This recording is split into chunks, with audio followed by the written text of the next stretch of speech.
네, 감사합니다. 어제 결혼식에 다녀왔습니다. 저희 단체에서, 저희 지부에서 감사하게도 한 커플이 9개월 교제 끝에 어제 이제 결혼을 해가지고 모든 간사님들이 다 다녀왔습니다. 문제는 춘천이 아니라 원주가 아니라 부산에서 결혼식이 있었습니다. 네, 그냥 갔다 온 게 아니고 네, 이 젊은 간사님들이 다 순서를 하나씩 다 맡기더라고요. 그래서 저는 사회를 보고 왔는데 어제 밤 10시 넘게 왔어요. 그리고 오늘 아침에 또 일어나서 제가 섬기는 춘천의 교회 주일학교 예배 마치고 또 바로 달려왔습니다. 네, 올 때마다 감사하고 기쁜 것 같습니다. 네, 오늘 이 본문 말씀은 우리가 너무나 잘 아는 말씀입니다. 누가복음 15장은 잃어버린 것의 소중함과 그것을 다시 찾았을 때의 기쁨을 이야기하고 있습니다. 그래서 누가복음 15장에 나오는 비유들은요, 누가복음의 핵심 구절과 중심 내용을 잘 보여줍니다. 이 누가복음의 핵심 구절은 19장 10절 말씀입니다. 인자가 온 것은 잃어버린 자를 찾아 구원하려 함이니라. 인자가 누구입니까? 예수님이시죠. 예수님께서 이 땅에 오신 이유는 잃어버린 자를 찾아서 그들을 구원하기 위해서 이 땅에 오신 줄 믿습니다. 그리고 이 누가복음의 중심 내용은 잃어버린 자들을 찾아 구원하러 오신 예수님입니다.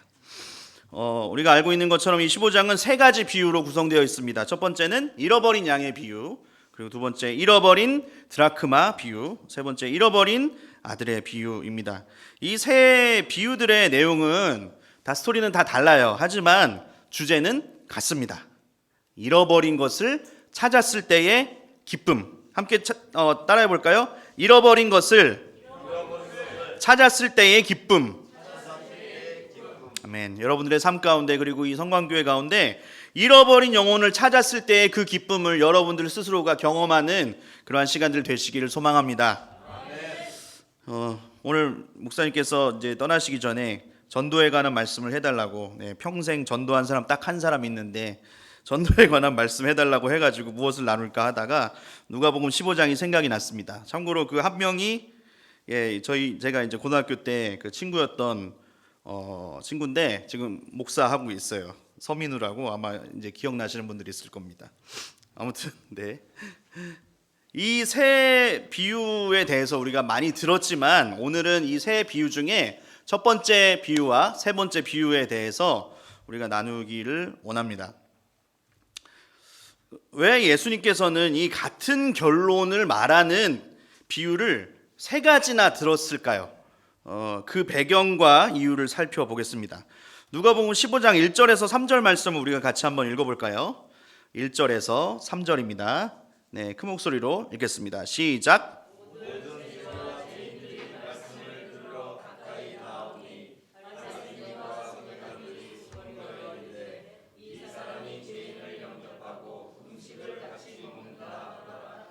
예수께서 그들에게 이 비유로 이르시되 세리와 죄인들이 말씀을 들으러 가까이 왔습니다. 예수님은 세리들과 죄인들의 친구이셨습니다. 그렇게 될 수 있었던, 그리고 그렇게 불릴 수 있었던 이유는 예수님께서 그들을 환영하셨기 때문입니다. 여러분, 누구라고요? 세리와 죄인이요. 하지만 바리새인과 서기관들은 그런 모습을 보고 수군거리는 것이죠. 왜 그러죠? 즉 예수님이 이 죄인을 영접하고 음식을 같이 먹고 있기 때문입니다. 오히려 죄인을 영접하고 음식을 같이 먹는다라고 세리와 죄인들의 친구라고 예수님을 조롱하고 있는 것입니다. 당시 유대인들과 죄인들 그리고 세리들의 식탁 교제는요, 법으로 엄격하게 금지되어 있었습니다. 정통 유대인들은 세리들과 죄인들을 아주 멀리 했어요. 유대인은 정결하지만 세리와 죄인들은 부정하다라고 그들이 믿었기 때문입니다. 부정하기 때문에 함께 교제하면 안 된다고 생각한 것입니다. 바리새인과 서기관들의 입장에서 보면 예수님이 부정한 사람들과 함께 식사하는 것을 이해할 수 없었을 것입니다. 그렇기 때문에 법에 금지된 일을 한 예수님께 이들이 수군거리는 것입니다. 세리는 로마 정부를 위해 일하던 유대인들이었습니다. 일부 세리들은 권력을 미끼로 자기 백성을 착취했던 사람들입니다. 이방인들의 더러운 돈을 만지며 이방인들과 접촉했고, 그래서 그 당시의 거지도 세리가 주는 돈은 더럽다고 안 받았대요. 그만큼 일반 사람들이 멀리했던 사람들이 바로 세리들입니다. 그리고 죄인들은 율법을 지키지 못한 사람들을 지칭하던 말이었습니다. 종교 지도자들이 붙인 아주 경멸적이고 차별적인 그런 호칭입니다. 율법을 지키던 자들의 눈에 찍힌 사람들이 죄인들이었던 것입니다.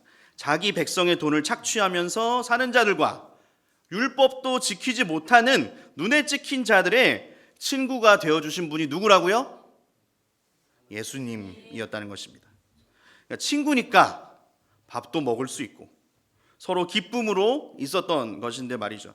그러나 그 꼴을 못 보는 부류가 바로 바리새인과 서기관, 즉 율법 교사들이었던 것입니다. 여러분 스스로에게 한번 질문해 보시면 좋을 것 같습니다. 여러분은 어떤 부류에 속해 있으십니까? 예수님의 말씀을 들으러 가까이 나오십니까? 아니면 그런 사람들을 보면서 비난하고 힐난하고 이해가 안 된다 하고 수군거리는 부류에 속하십니까? 오히려 역설적으로 예수님과 세리와 죄인들의 모습을 보고 비난하고 힐난하는 게 더 이 시대적으로는 합리적으로 보일 수도 있고 납득이 되고 이해도 될 수 있을 것 같아요. 너 그거 법으로 금지되어 있잖아. 정도껏 해! 라고 세상은 우리 믿는 자들에게 계속 손가락질하면서 우리에게 외칠 것입니다. 오히려 예수님과 거리 두는 우리의 모습이 더 자연스럽진 않습니까? 그렇다면 세리와 죄인들이 예수님께 온 이유를 4가지 정도로 추측해 볼 수 있겠습니다. 첫 번째는 예수님이 좋았기 때문입니다. 왜 좋죠? 자기들을 환영해 주니까. 다른 사람들은 다 자기들을 멀리하고 사람처럼 보지도 않는데 예수님은 어떻게 해요? 자기들을 환영해 준다라는 것이죠. 편견 없이 바라봐주고 다른 사람들은 우리를 경멸의 눈빛으로 쳐다보며 멀리하지만 예수님만큼은 언제나 환영해주고 나를 있는 그대로 바라봐주니까입니다. 두 번째는 예수님의 제자 중에 세리가 있었습니다. 누구죠? 마태입니다. 당시에 세리를 제자로 선택하는 스승은 없었을 겁니다. 있을 수가 없는 일이죠. 오직 예수님만 세리를 제자로 받아들였습니다. 그게 바로 12제자 중에 한 명인 마태입니다. 마태도 세리 출신인 것이죠. 그렇기 때문에 어쩌면 세리와 죄인들이 더 가까이 할 수 있었던 것입니다. 그리고 세 번째 이유는 그들도 하나님 나라의 잔치에 참여하고 싶었기 때문입니다.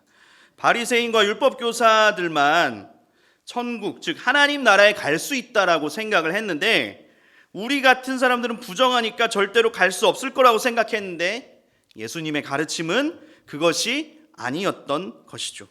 비록 율법을 지키지 못한 자이고 가난하고 신체적인 장애가 있을 수도 있고 다리도 절 수 있고 눈먼 사람들도 하나님 나라에 들어갈 수 있다는 것을 알 수 있었기 때문입니다. 그리고 마지막 4번째로 세리와 죄인들이 예수님께 온 이유는 성경에 쓰여 있듯이 예수님의 말씀을 듣고 싶었기 때문입니다. 이것이 가장 중요한 이유이죠. 부정하다고 무시받고 율법을 지키지 못한다고 무시받고 이방인의 돈을 만지고 자신들의 동족의 피를 빨아먹는다고 무시하지 않았습니까? 그렇지만 근본적으로 부인할 수밖에 없는 한 가지는 이들도 하나님이 만드신 하나님의 자녀이자 하나님의 백성이지 않습니까? 하나님이 창조하신 모든 인간은 하나님의 말씀과 하나님의 것으로 채워지지 않는다면 어떤 것으로도 우리들의 갈급함을 채울 수가 없습니다. 우리가 하나님을 알지 못하는 자들을 전도를 해야 하는 이유가 바로 여기에 있는 것 같습니다. 교회를 다니는 사람들만 하나님의 말씀에 갈급한 것이 아닙니다. 하나님을 알지 못하는 자들도 그들의 내면 안에 무언가를 향한 갈급함이 있다라는 거예요. 다만 그 무언가가 하나님이라는 것을 모르는 것뿐이라는 것이죠. 그러니까 하나님이 아닌 다른 것으로 그들의 공허함을 채우려고 하는 것입니다. 오히려 자기 자신을 더 망가뜨리는 것으로 자신의 영적인 배고픔을 채우려고 하는 것입니다. 그런 자들에게 우리가, 그리고 성광교회가 하나님이 어떤 분인지를 나누고 알려주어야 하는 것입니다. 사랑하는 성도님들, 다시 한번 질문해 보겠습니다. 여러분들은 하나님의 말씀을 듣기 위해 가까이 나오는 세리와 죄인들입니까? 아니면 그런 사람들을 판단하고 정죄하고 비난하는 자에 속하십니까? 그러니까 누군가를 전도하는 것 너무너무 중요한 일입니다. 지상대명령, 예수님의 지상대명령이시죠. 그렇지만 한편으로 동시에 나는 어떠한 사람인가, 나는 어떠한 부류에 속해 있는가 점검하는 것이 필요합니다. 주님께서는 예수님을 가까이 하는 자들과 함께 하시는 줄 믿습니다. 즉 그들의 삶에 주님의 임재로 가득한 것입니다. 주의 임재로 가득한 자가 가는 곳마다 자연스러운 것이 있는데요, 그 주님의 임재가 더욱더 커지고 배가 되어지는 것입니다. 그 주님의 임재로 가득한 사람이 다니는 곳마다 그 하나님의 임재가 느껴지기 시작하고 하나님의 마음이 그 상대방에게 흘러가기 시작하는 것이죠. 우리가 하는 전도는 그저 종교적이고 의무적으로 하는 것이 아니라 영적인 전쟁이자 나와 함께하는 존재가 누구인가의 싸움인 것 같습니다. 임재가 가득한 자들이 거리로 나가기 시작하고, 하나님의 마음으로 가득 찬 여러분들이 거리로 나가고 학교와 직장으로 나가고 열방으로 나가 복음을 전한다면 그보다 더 좋은 것이 없겠습니다. 옆에 있는 분들에게 이렇게 고백해 볼까요? 예수님을 가까이 합시다. 네, 이왕 인사하는 거 얼굴 좀 이렇게 스마일 하면서 예수님을 가까이 합시다. 네, 한 번 더 고백합시다. 주의 임재를 흘려보냅시다. 아멘. 자, 다시 본문으로 돌아가서 4절부터 7절을 보겠습니다.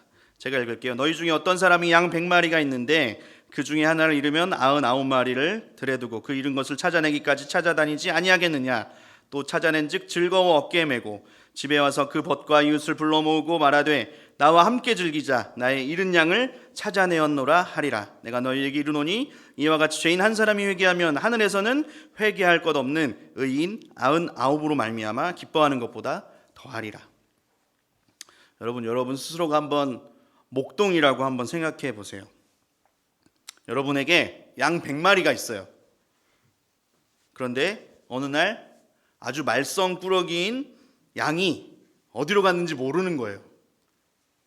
물론 당연히 찾아야죠. 그리고 끝까지 찾을 겁니다. 근데 어떻게 찾아냈다고 쳐요. 기쁘고 즐겁겠죠. 그런데 이 말씀을 자세히 한번 보시기 바랍니다. 그러니까 그 한 마리를 찾았는데 어떠한 반응을 하죠? 그 주인이? 즐거워하고 어깨에 메고, 그리고 그러니까 친구들과 이웃을 불러서 잔치를 베풀어요.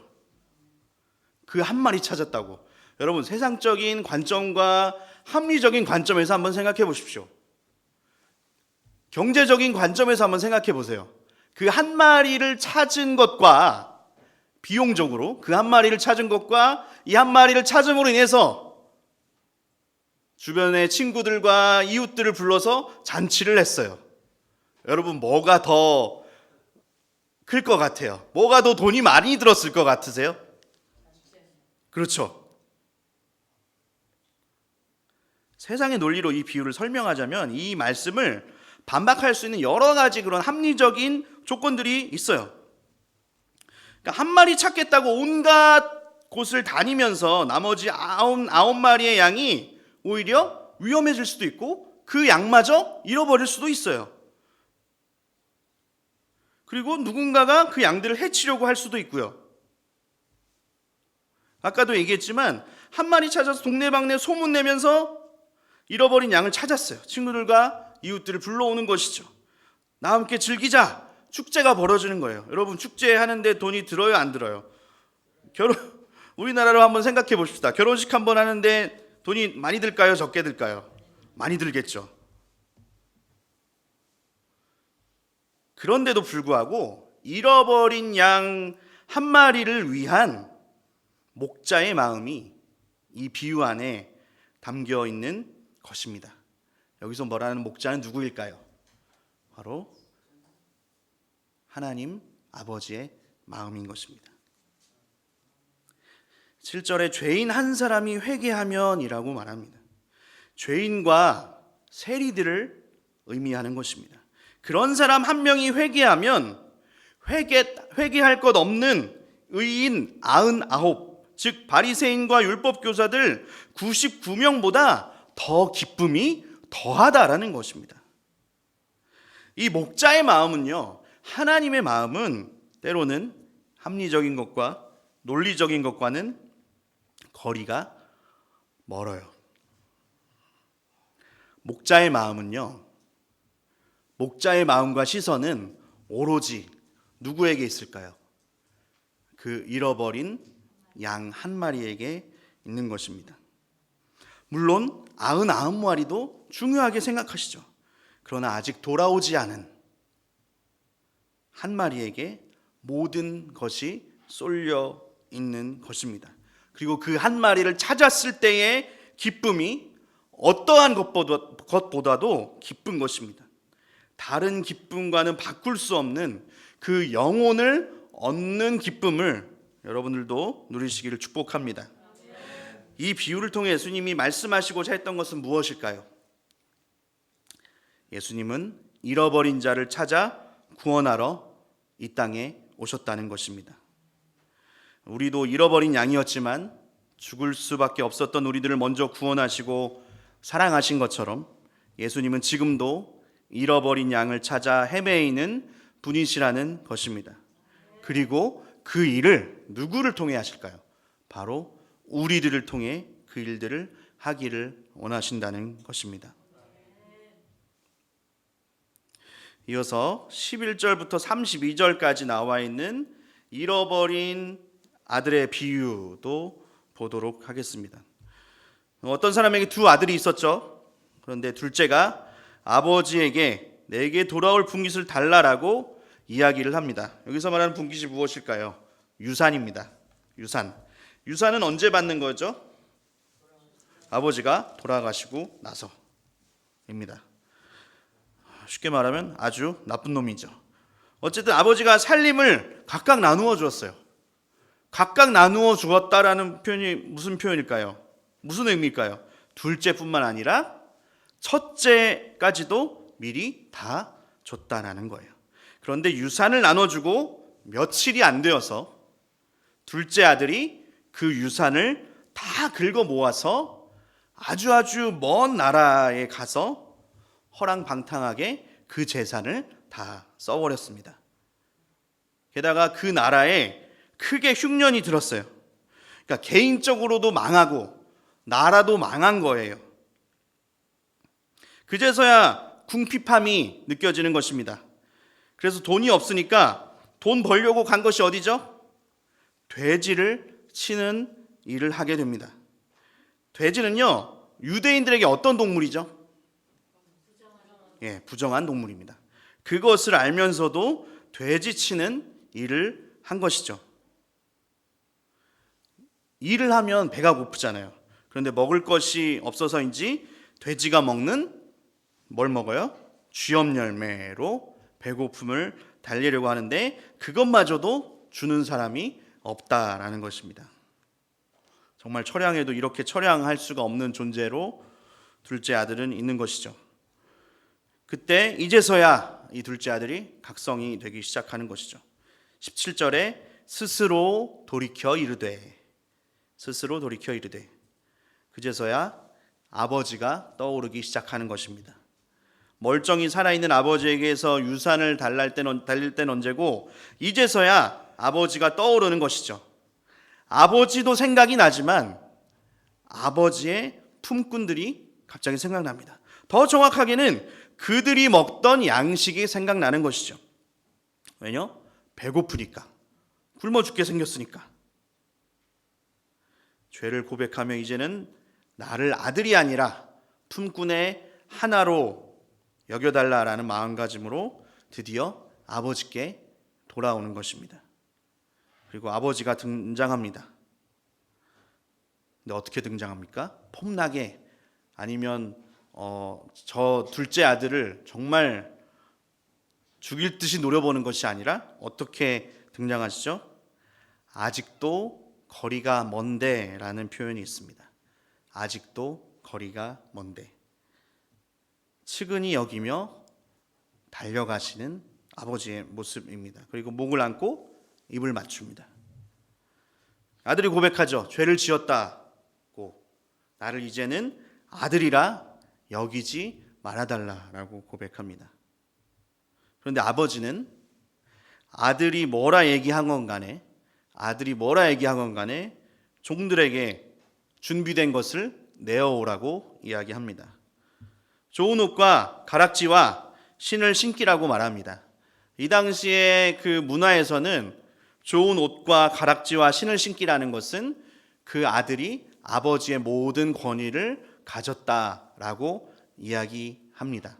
즉, 너가 여전히 나의 모든 유산을 다 없앴고 정말 빈손으로 다시 돌아왔지만 너는 여전히 나의 아들이야. 너는 여전히 나의 아들이야 라고 의미하는 것입니다. 그리고 축제를 열죠. 왜 축제를 열까요? 아들이 돌아왔으니까. 죽은 줄만 알았던 아들이 다시 살아 돌아왔으니까요. 지금 죽음에서 생명으로 아들이 넘어온 것입니다. 24절 말씀 우리가 같이 한번 읽어보겠습니다. 24절입니다. 이 내 아들은 죽었다가 다시 살아났으며 내가 잃었다가 다시 얻었노라 하니 그들이 즐거워하더라. 아멘. 전도도 이와 마찬가지입니다. 우리의 열심을 내보이는 그런 시간이 아니라 하나님이 그토록 찾고 계시는 잃어버린 자들을, 죽은 자들을 살려내는 그런 기쁨의 잔치와 감사의 시간인 줄 믿습니다. 생명의 잔치를 원하십니까? 그렇다면, 진정한 기쁨의 잔치를 원하신다면 우리가 하나 내려놓아야 될 것이 있습니다. 바로 큰아들의 마음입니다. 큰아들이 어떻게 됐어요? 화가 많이 났어요. 근데 이게 무슨 일인지도 모르는 거. 어디서 막 시끄러운 소리가 나고 막 잔치가 열렸는데 왜 잔치가 열렸는지 모르는 거죠. 왜 풍악과 춤추는 소리가 들리는 것인지 도대체 모르는 거예요. 왜 그러죠? 동생이 당연히 죽은 줄 알았던 거죠. 그리고 동생이 돌아오건 돌아오지 않건 간에 큰형은 자기의 할 일이 있었고 동생에게 관심이 없었던 거예요. 그런데 종을 통해서 그 소식을 듣게 된 것이죠. 아버지가 나와서 권한대라는 그 표현이 있습니다. 아버지가 나와서 권한대. 집 밖으로 오신 아버지는요, 여기서 무엇을 의미하냐면 하늘 보좌를 버리시고 이 땅에 오신 예수님을 의미합니다. 다시 한 번 더, 여기서 집 밖으로 오신 이 아버지가 의미하는 것은요, 하늘 보좌를 버리고 이 땅에 오신 예수님을 의미합니다. 인간의 모습으로 오신 예수님, 인간을 구원하기 위해 하나님께서 사람이 되셨다라는 것을 성육신이라고 합니다. 아버지에게 섭섭함을 토하는 큰 아들에게 아버지는요 31절과 32절의 고백을 하게 됩니다. 31절과 32절 우리가 같이 읽어보겠습니다. 시작.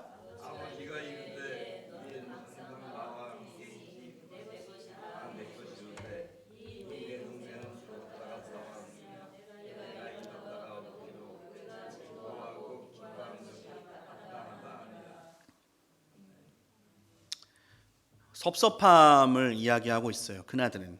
그런데 오히려 이 아버지는 큰 아들에게 고마움을 표현하고 있습니다. 그리고 어떻게 이야기합니까? 내가 가진 모든 것이 다 너의 것이다 라고 확인시켜 주십니다. 그리고 한 번 더 말하시죠. 너의 동생은 죽었다가 다시 살아난 거야. 그러니까 함께 즐거워하고 기뻐할 수 있어 라고 아버지가 이야기하십니다. 여러분, 전도가 잘 되시나요? 안 되죠. 그리고 때로는 무시도 많이 받습니다. 열매도 잘 맺혀지지 않는 것 같습니다. 그렇지만 하나님께서 오늘도 우리를 격려하시고 위로하시는 것은 내가 너와 항상 함께 있기로 결정했구나 라고 오히려 우리를 위로해 주시고, 하나님을 떠나지 않은 것에 대해서 하나님이 격려하시는 줄 믿습니다. 그리고 또한 우리의 권위를 계속해서 세워주고 계신다라는 것이죠. 이 15장의 마지막 비유, 이 잃어버린 아들의 비유의 주인공이 누구일까요? 둘째 아들일까요? 아니면 큰 아들일까요? 바로 아버지입니다.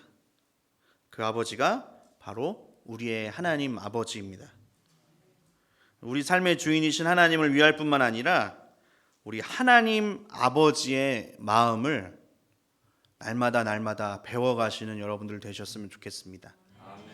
우리가 신앙이 자라면 자랄수록 여러분, 우리의 마음 안에 아집과 고집과 겸손하지 못한 마음과 나만 생각하는 마음이 있다면 어쩌면 우리는 처음부터 다시 우리의 마음을 되돌이켜서 하나님 앞에서 겸손해야 할 수 있습니다.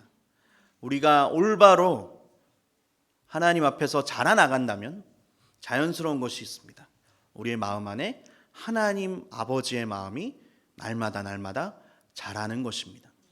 우리의 물리적인 나이와 상관없이, 우리의 신앙의 연수와 상관없이, 여러분들이 처해 있는 상황과 환경과 여러 가지 것과 상관없이 우리의 마음 안에 하나님 아버지의 마음으로 가득 차기를 소망합니다. 제가 처음 시작하면서 그 두 커플을 이제 이야기를 했는데 9개월 만에 이제 결혼을 했어요. 되게 빨리 결혼했죠. 사실 뭐 저희 사역자들이 오히려 가진 것이 없기 때문에 뭐 이게 양 집안에서 뭐 이렇게 이야기할 것도 별로 없어요. 다 비슷하긴 상황이기 때문에, 가진 게 없기 때문에.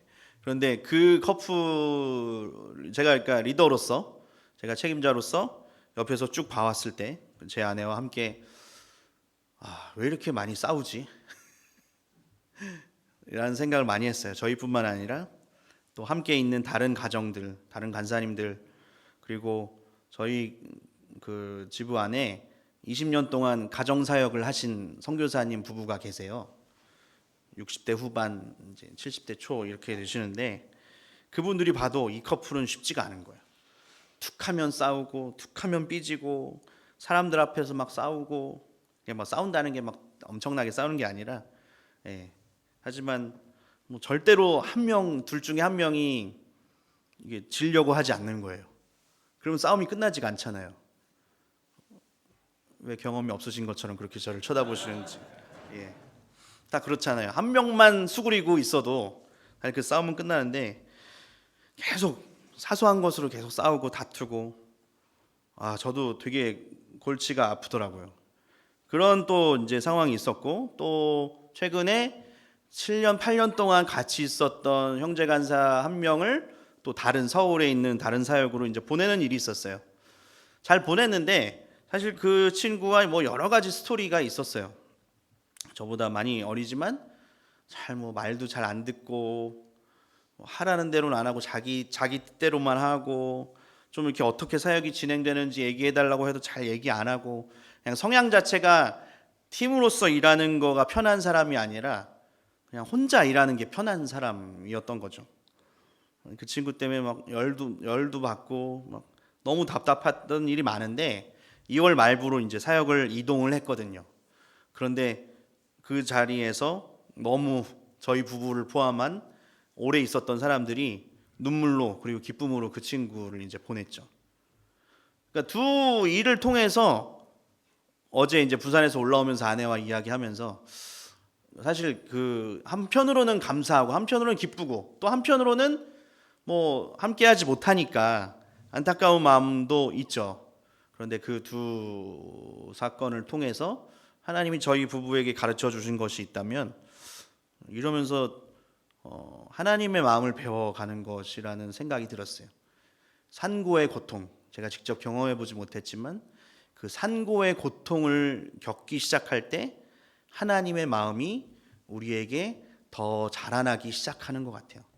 여러분, 한 영혼을 위해서 여러분들에게 맡겨진 셀원 분들이라든지 아니면 내 옆에 있는 분들이라든지 아니면 나의 가족들이라든지 아니면 직장에 있는 분들이라든지 그분들을 향한 그 산고의 고통이 필요한 것 같습니다.